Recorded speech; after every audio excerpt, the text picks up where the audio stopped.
You know, sometimes the most unbelievable stories, they have these surprisingly grounded beginnings. Or maybe ungrounded is the better word. Yeah, definitely ungrounded in this case. Right. Like, take adults. In the world of Codename, Kids Next Door K&D, you probably remember it. Adults weren't born, they were invented. Invented by kids who were bored. It's just wild. Totally.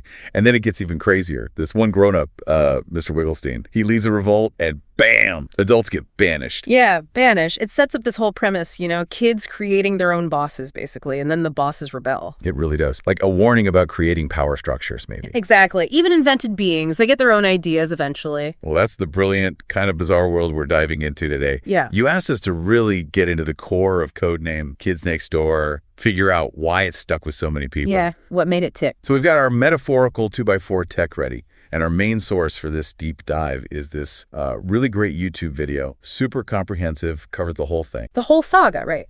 Yeah. From the start to, what might come next. Pretty much. So our mission today, it's basically to pull out the main story, that central fight, The kids versus adult tyranny thing. Exactly. Huh. And those moments, those characters that just made the show what it was, we want to give you a really clear picture of the whole K&D universe. A fun picture, hopefully. It's a rich world. Okay, so let's start at the very beginning, the genesis, right? Kids invent adults. Why? Again? Just for fun? Well, yeah, amusement initially. And let's be real, probably labor, too. Someone's got to do the chores, right?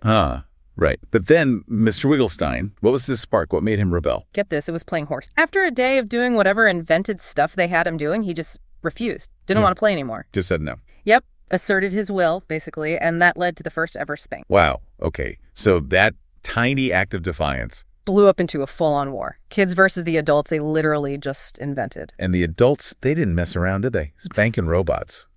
Oh, yeah. Spanking robots. That's when it got technologically serious. The kids were totally overwhelmed. So they had to retreat. To the moon. They set up a base there. It's pretty dramatic stuff for a kid's show, actually. A moon base? But, okay, they couldn't just stay there forever, right? Stuff. Exactly. Interdependence. The kids missed Earth stuff, resources. And the adults, well, they kind of missed having someone to boss around, maybe. Or just the kids. So a compromise. Yeah, they sort of realized they needed each other. So they came back, formed families, integrated again. But the peace didn't quite last. Or at least the adults had plans. Schools weren't just about reading and writing in this version of history, were they? No, not at all. In the K&D lore, schools were basically created to erase the real history. The history where kids were in charge and fought a war. Precisely. Wipe the slate clean, establish the adult-dominated world we see in the show's present day. It's a kind of a clever, if maybe a little dark Yeah, definitely dark. And that sets up the show's whole premise, right? The Kids Next Door organization fighting back. Exactly. This global secret kid army, the K&D, fighting adult and teenage tyranny. Armed with 2x4 technology. You gotta love the 2x4 tech. It's all about kid ingenuity, using what they have against, boring adult stuff. So the whole series is this hidden war bubbling just beneath the surface. Pretty much a fight for childhood itself. And right in the middle of it all, we've got Sector 5. They're kind of the main characters, the ones everyone remembers. Oh, absolutely. Sector 5 is the heart of the show. Yeah. And their base. The coolest treehouse imaginable. Like, seriously high tech. So who's on the team? Give us the rundown. Okay, you've got number 1, Nigel. He's the leader, super serious British accent. Right, the leader. Then number 2, Hoagie, or Ogie sometimes. He's the tech guy, the pilot, invents all the cool gadgets, loves puns. Gadget guy. Got it. Number 3 is Kooky. She's the sweet one, loves rainbow monkeys, kind of the medic, diversionary expert sometimes. Rainbow monkey. Number 4, Wally. He's the tough guy, the fighter. All action, not always the most thoughtful. The muscle. Yeah. And number 5, Abby. She's the cool, smart, second in command, often the voice of reason. Okay, that's Sector 5. But you can't have heroes without villains. The delightful children from down the lane. Yeah. They were something else. Oh, man, the delightful children. Creepy, right? Always talking in unison, moving together perfect. Super creepy. And they were totally on the adult side. Completely. Like the total opposite of the K&D spirit. They're all about conformity, obeying the dastardly grown-ups. They're maybe the ultimate K&D villains because they represent lost childhood in a way. Huh, lost childhood. That's deep. Okay, so where do we first really see them clash? Operation CAKE. Sounds about right for K&D. Yeah, CAKE is perfect. The Delightfuls have this amazing birthday cake. Natural, they won't share. Typical. So Sector 5 plans this whole mission to liberate the cake, but then things get complicated. How so? This other kid shows up, the big adolescent girl, the one who goes totally berserk. Oh, yeah. The little girl with the rage issue. Right. And Sector 5, thinking on their feet, basically aims her rage at the delightful children. Problem solve, KND style. Nice. Using chaos to their advantage. What about other classic kid problems, like ice cream men being stingy? Oh, the great ice cream crisis. Yeah, the local ice cream guys hoard all the ice cream for an adults-only party. Injustice. So Sector 5 infiltrates the ice cream factory, obviously. But, surprise, it's a trap. Set by The delightful children. Who else? And they unleash a giant ice cream monster. a giant ice cream monster. That's amazing and terrifying. How do you fight that? Well, number 3. With her deep connection to all things sweet, kind of charms it. Anyway, she saves the day. Shows how everyone on the team has their moments, you know? Definitely. Okay, what about the tech? We mentioned 2x4s, but what actually powers it all? Hamsters, Hamsters, like in wheels. pretty much. Thousands of hamsters running in wheels, powering the treehouse, the gadgets, everything. They're crucial. Okay, that's peak K&D absurdity. So what happens if the hamsters need a break? Chaos. Pure chaos. They actually go on vacation at one point. The whole Sector 5 base just shuts down. Seriously, they unionize. Huh. Maybe. But with the power out, they're vulnerable. And guess who takes advantage? Delightful children. Yep. But they hire backup, Grandma Stuffins. Grandma Stuffins. Sounds harmless. No. She commands an army of living food, like sentient pies and broccoli attacking the treehouse. An army of food. Okay, now I've heard everything. How do they stop that? The hamsters come back just in the nick of time, rested and hungry. They literally eat the food army. The hamsters ate the food monsters. Of course they did. Wow. It's brilliant, isn't it? It really is. Okay, Right. let's switch gears slightly. Number 4, he goes to work with his dad, right? But it's take your son to work day. You heard right. It's specifically Sunday. And while he's there, he overhears this plan. Let me guess, something evil. Oh, yeah. The adults plan to send all the girls to Pluto. Pluto, why? Just to get him out of the way. Pretty much. Keep him away so the men can do important work. It's ridiculous, obviously. Wow. Even for Yeah. K&D adults, that's something. So number 4, not exactly Mr. Progressive. He steps up. He does. He actually teams up with this girl, Cookie, whose mom works there too. And together, they sabotage the rocket, saved the girls from a one-way trip to a dwarf planet. Good for him. Shows hidden depths. Okay, what about number 1? The leader. He has a girlfriend, Lizzie. Yes, Lizzie, but things get complicated. She gets a mind control helmet. A mind control helmet to control number 1. Yep. Wants all his attention, makes him fight his friends, the whole deal. It's played for laughs, mostly him acting totally out of character. So how does he snap out of it? Some heroic moment. Nope. It's the dinner bill. The bill. Yeah, the cost of their date is so high it just shocks him back to reality. Mind control versus sticker shock. Sticker shock wins. That's hilarious and strangely relatable. He still gets her ice cream after, though. Yeah, maybe still a little under the influence. Or just nice. Who knows? Okay, teenagers. Always a problem for the K&D. The Point episode, what was that about? Right. The point. Sector 5 sees this roller rink having a kids' night, and they totally misinterpret it. How? They think it's some kind of ritual site where kids become a man or something, losing their childhood. They freak out. And their solution involves? A giant mustard space cannon aimed at the roller rink. Of course, a mustard cannon. Did they? Hit it. Oh, yeah. Total mess. They realize they messed up, feel bad, and end up turning their own treehouse into a roller rink to make up for it. A mustard-free roller rink, hopefully. One would hope. It's a good lesson about jumping to conclusions, though. Definitely. Now, age is a big theme. Mr. B and his age-changing device. That sounds like trouble. Big trouble. Mr. B is this adult who wants to be a baby again, tired of being grown up, so he invents this device. To de-age himself. Does it work? Sort of. Sector 5 accidentally turns him into a baby first. Irony, right? Perfect irony. But the device doesn't stay with them, does it? Nope. The delightful children get their hands on it. Which, is bad news. Sets up a lot of future problems. Figures. Even siblings cause trouble. Number 2's little brother, Tommy. He wasn't always on their side. Not at first. Tommy just wanted to hang out, play with the cool K&D gear, but they kept shutting him out. Ah, little brother syndrome. Totally. So he gets revenge. He teams up with a cold. Like the virus. Teams up with a cold. How? Gets sick, spreads it to all of Sector 5, takes the whole team down. Pretty smart, actually, for a little kid. No. And kind of gross. Effective, though. Okay, things get more serious later. K&D teams worldwide start disappearing. Yeah, that was a big arc. Someone's taking out operatives globally. Sector 5 goes on a mission to rescue number 274, who's like this legendary agent. And the culprit.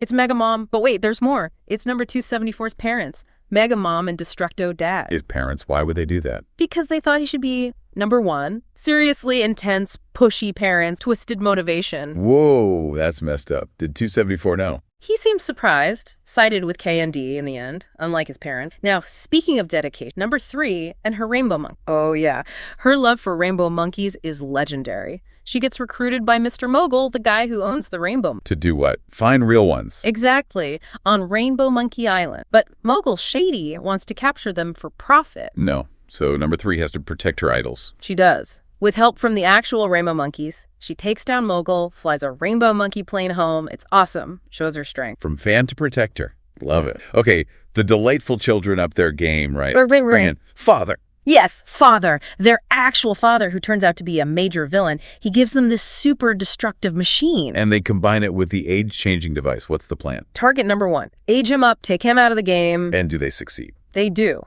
Number 1 gets aged into a teenager, which means, boom, automatic decommissioning from the K&D. No way. So what happens to him and the team? The team's devastated, leaderless. Nigel, now a teen, is all awkward and even gets a job as an ice cream man, a grumpy one. And a grumpy teenage, number 1 selling ice cream, the horror.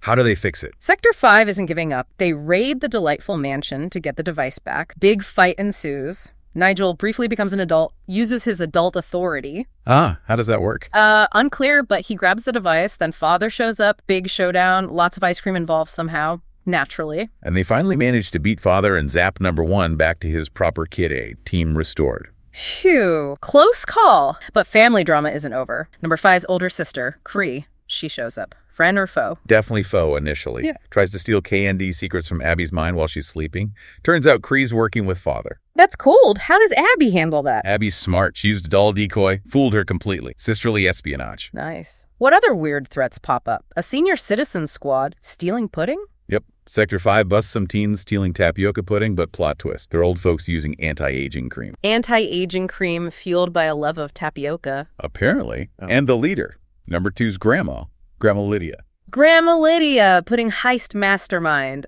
Amazing. Speaking of number 2, he gets accidentally aged up too, right? And has a thing with Cree. Yeah, classic lab accident, becomes 16, meets Cree, sparks fly, brief teen romance. Cree's still evil. Still evil. He finds out she's still plotting against the K&D. Heartbreak. He helps take her down and she gets sent to the moon again. Moon prison strikes again. Seems like the go-to punishment. Okay, another mission, an escaping operative, but it's actually the Supreme Leader undercover. Right. This 13-year-old is about to be decommissioned. Seems like she's gone rogue. Sector 5 and number 86 go to catch her. Number 86, the really strict one. The strictest, but the escapee. It's number 362, the actual Supreme Leader. She was undercover investigating the Delightfuls. Whoa, talk about hands-on leadership. Even Lizzie, number 1's girlfriend, gets tempted by the dark side, or rather the cake side. The delightful children's birthday cake strikes again. Lizzie almost betrays Nigel for a taste of their supposedly amazing frosting. For frosting? Seriously? Teenage priorities, maybe? They break up briefly, but she redeems herself by crashing into a giant cake monster. True love conquers all. Or at least cake bomb. The moon base again? Distress signal? Cree's back? What's her deal this time? It's a fake distress signal. Cree's plan B. And we find out she used to be K&D. Number 11, apparently a big... Number 11, wow. So what's her escape plan? Steal secrets, hijack the moon base, fly it into the sun. Ambitious. Does she get away with it? Nope. Abby figures it out, foils the plan. Cree gets ejected in a trash shuttle this time. Less glamorous than Moon. Ouch. Okay, season finale time. Number 1 getting decommissioned. But for real this time. Or... It looks real. Memory wipe, the whole thing. Number 86 is practically throwing a party. Nigel escapes, though, thanks to Tommy building him a rocket. Tommy comes through, but why was he being decommissioned? And what's number 274 up to? Turns out Nigel was holding a secret letter, an invite to number 274's 13th birthday party. Meaning 274 is aging out. Exactly. He's been hacking K&D computers, trying to change his age, desperate not to be decommissioned. He even takes Tommy hostage, sets the moon base adrift. It gets intense. Yikes. How does it end? Number 4, surprisingly, takes down 274. The rest of Sector 5 get their memories back, get recommissioned.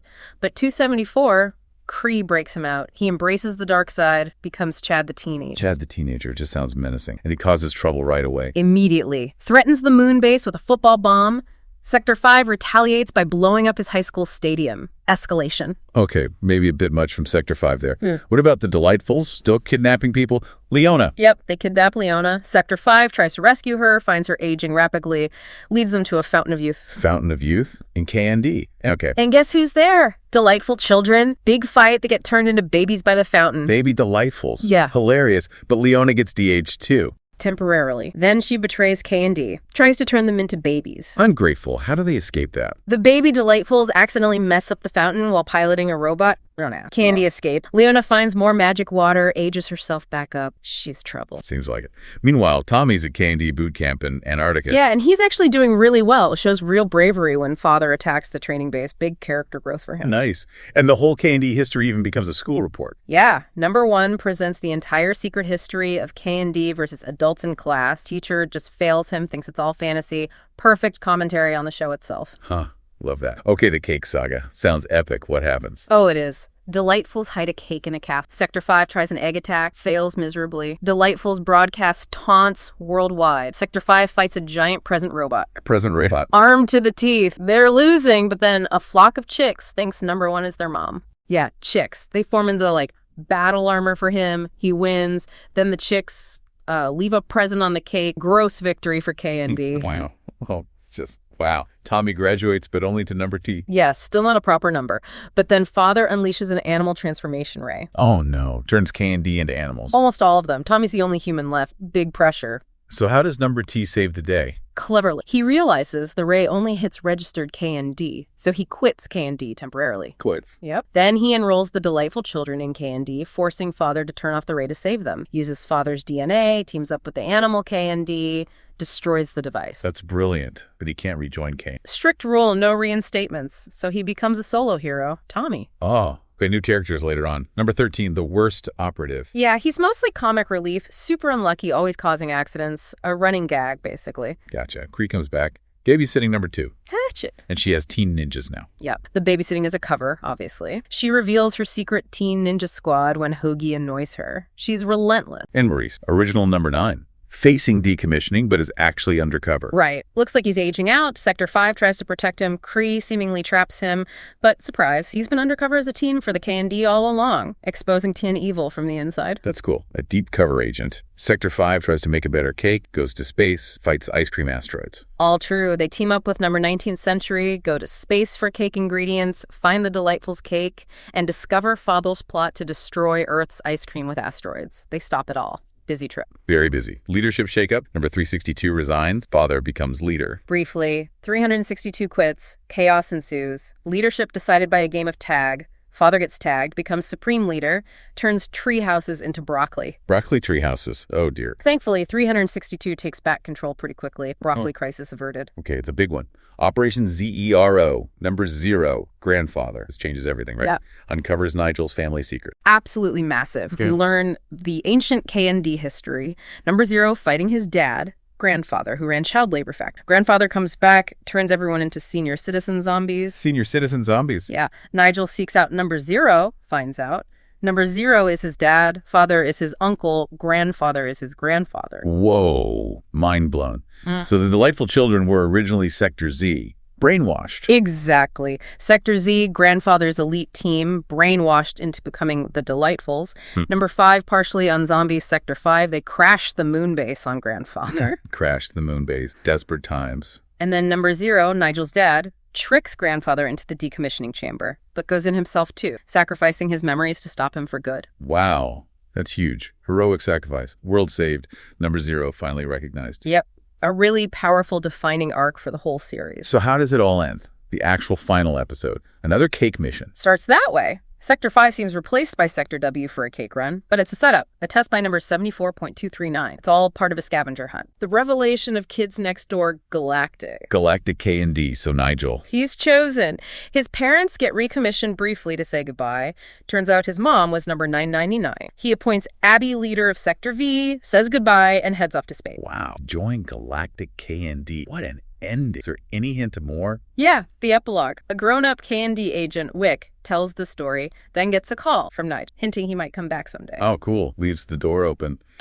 So, wrapping this up, Codename, Kids Next Door, clearly way more than just laughs, huh? Oh, absolutely. Such a deep world, history, ongoing conflicts, characters who actually change, that core fight against adult tyranny, the friendship of Sector 5. It was special. And those surprises, adults being invented, Yeah. all the secret identities, the family stuff, father being number one's uncle, crazy. Yeah, those aha moments really stick with you. And the whole galactic K&D possibility, tantalizing. Yeah, definitely. So for you listening, we hope this deep dive gave you that quick but really solid overview you were looking for. Yeah, covered the big stuff, hopefully reminded you of some favorite moments. Were you surprised by any of this lore? Any favorite bits we hit on? And seriously, who else is now hoping for that galactic K&D show? Right. And it makes you think, doesn't it? This show had so much going on under the surface. What other cartoons from back then might have hidden depths we just missed? Ooh, good question. What else is out there just waiting for a deep dive? Lots to think about.